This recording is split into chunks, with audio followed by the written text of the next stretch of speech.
Hello everybody and welcome to my channel, The Real Super Sam. Today is another comic book review and I hope you enjoy. Daredevil. I love the early Daredevil comics, probably just as much as the early Spider-Man ones. This is a superhero I have been planning and meaning to introduce on this channel for months. He was created by Stan Lee and Bill Everett.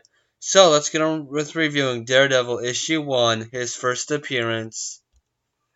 So to start off, Daredevil isn't in his pure red suit, but his yellow and red one, the one he has in the first 6 issues. It opens with Daredevil fighting a bunch of thugs, and the way he uses the environment to his advantage is perfect, which is one of the things I like most about Daredevil, is when he's fighting, he knows about everything that can give him an advantage. Daredevil here jokes around all the time while fighting criminals, just like Spider-Man, and maybe even funnier at times. Daredevil was after this guy called the Fixer, the man who killed his father.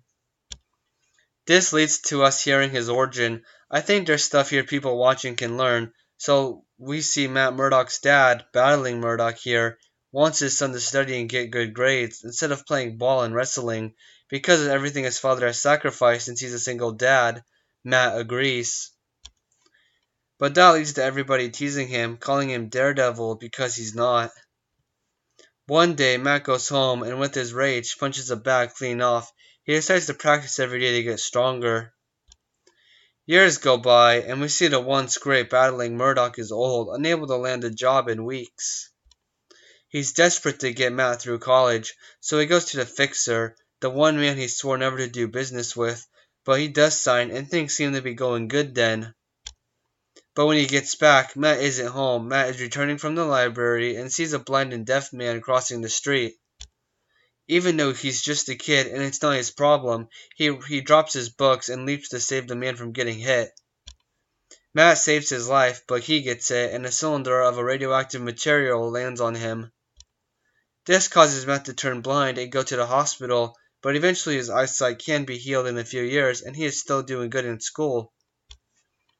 As strange as it is, everything Matt could do before, he does better. It must have been because of the radioactivity in the canister. That fateful night comes. Battling Murdock is supposed to take a dive, but he doesn't. Then, the Fixer, he's been giving Battling Murdock fake fights to build up his confidence, so that he would take the dive here, but he doesn't. He is going to make his son Matt proud.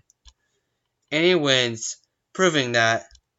And because he didn't fall that night, the Fixer fixes things and has Battling Murdock killed. Days, weeks go by, and Matt graduates top of his class, valedictorian.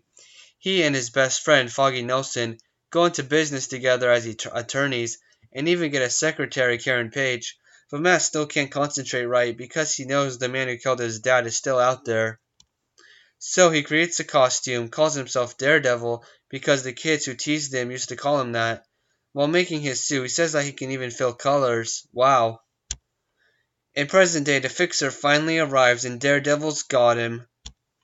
And Daredevil goes off and captures the Fixer, kind of. He has a heart attack at the end and dies.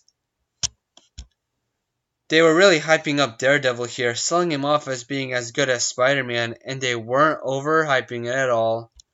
I love the Daredevil comics. I don't like Daredevil more than Spider-Man, but I may admittedly like the comics more. I don't know. Maybe it's how the action and the jokes are set up. It's like watching a play.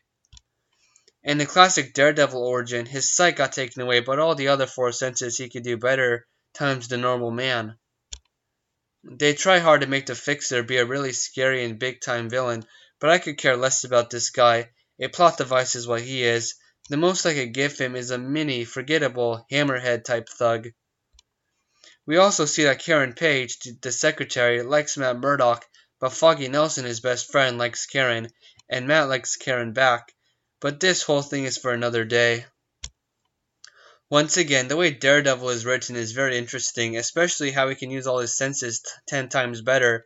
I love the explanations of how he does supernatural things, like here when he secretly follows the Fixer from his cigar scent. Or when he gets shoved out a window but immediately swings back up through the window he was just pushed out of. I have to say, it's better than Ditko, But if this was the art for Spider-Man's early days, it wouldn't work. This helps define Daredevil as a more dark and serious superhero than Spider-Man, which has to happen in the artwork since Daredevil and Spidey both make jokes all the time. Also, this scene reminds me of the Stan Lee cameo from the movie. I love the action in this. The punches and hits seem way more meaningful here than with Spider-Man or Fantastic Four.